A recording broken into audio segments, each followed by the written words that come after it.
நேரங்கள் என்பது ஒவ்வொருவருக்கும் சாதாரணமான விஷயம் அல்ல. காலம் பொன் போன்றது. காலம் பொன் போன்றது. அதை நாம் எப்படி பயன்படுத்துகிறோம்? உங்களுக்கு வேண்டி நேரம் ஒதுக்கி உங்களுக்கு உண்டான விஷயங்களை நீங்கள் ஒதுக்குறீங்களா நேரத்தை? இல்லை அடுத்தவங்களுக்கு வேண்டி உங்களோட நேரத்தை ஒதுக்குறீங்களா? இந்த 2 கான்செப்ட் தான் நீங்கள் முன்னேறக்கு உண்டான விஷயம் இருக்குது. உங்களுக்கு வேண்டிய ஒதுக்குறதுனா உங்களுக்கு தகுந்த நேரங்களை ஒதுக்குவது. அடுத்தவர்களுக்கு வேண்டிய ஒதுக்குவதுன்னா ஒரு வீடியோ போடுறாங்க, அவங்க வீடியோ பார்க்குறது, அவங்க வீடியோ லைக் பண்ணுறது, கமெண்ட் பண்ணுறது, ஷேர் பண்ணுறது, அது அடுத்தவங்களுக்கு வேண்டி பார்க்கக்கூடிய வேலை. நான் அதுக்கு வேண்டி நம்ம நேரத்தை ஒதுக்குறோம். நிறைய பேர் அதுதான் மேக்சிமம். உங்களுக்கு உண்டான நேரத்தை ஒதுக்குவதை விட அடுத்தவங்களுக்கு உண்டான நேரத்தை தான் அதிகமாக ஒதுக்குறீங்க.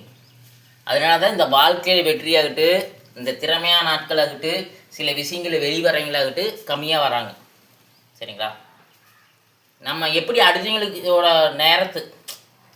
அடுத்தவங்களோட விஷயத்தை நாம் வாட்ச் பண்ணி அதை லைக் பண்ணுறோம், கமெண்ட் பண்ணுறோம், ரசிக்கிறோம், சிரிக்கிறோம். பல்வேறு விதமான சந்தோஷங்கள் இருக்குது. ஒரு காமெடி பார்த்தா பயங்கரமான சிரிப்பு, சந்தோஷம், இன்னும் நிறைய திறமைகளை பார்க்குறீங்க. கரெக்டுங்களா? அதில் 50% 100% நீங்கள் பார்க்குறீங்க. நிறைய பேர் உங்களோட திறமையை வெளிப்படுத்துகிறதே கிடையாது. ஒன்லி வேலை மட்டும் செய்வீங்க. வேலை உங்களுக்கு உண்டான வேலைகள் மட்டும் செய்கிறீங்க. மற்ற மல்டி டேலண்ட் எல்லாம் நீங்கள் செய்கிறது கிடையாது.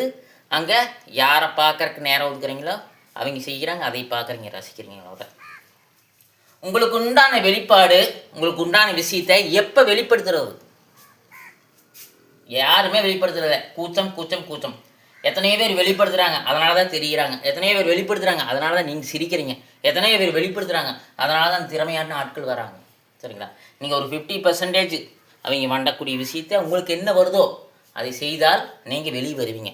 உங்களோட திறமை வெளியே தெரியும். கரெக்டுங்களா? ஓகே. அடுத்து ஒரு சிலர் என்ன பண்ணுவாங்க, பார்த்துட்டு அதில் கமெண்ட் பண்ணுறது. அப்படி பார்த்துட்டு நம்மளுக்கு உண்டான நேரத்தை ஒதுக்கணும்.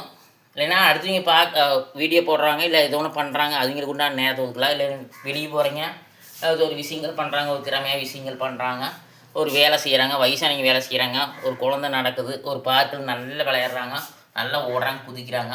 அவங்க திறமையெல்லாம் பார்த்து ரசிக்கிறோம், அவங்க திறமை பார்த்து ஆச்சரியப்படுறோம். அதெல்லாம் நல்லதான், எல்லாமே நல்லதான். இந்த கமெண்ட் செக்ஷனில் போய் கசாமசானி பேசமுலங்க, அது எந்த ஒரு விஷயத்துக்கும் பிரயோஜனம் இல்லை. அது வெட்டி நேரம், வீணாக போன நேரம். அதுக்கு வேண்டி தேவையில்லாத விஷயத்தை நீங்கள் கமெண்ட் பண்ணி உங்களோட நேரத்தை வீணாக்காதீங்க, கெட்ட பேரும் வாங்கிக்காதீங்க. பார்த்து நேரங்களே உபயோகிங்க. காலம் பொன் போன்றது.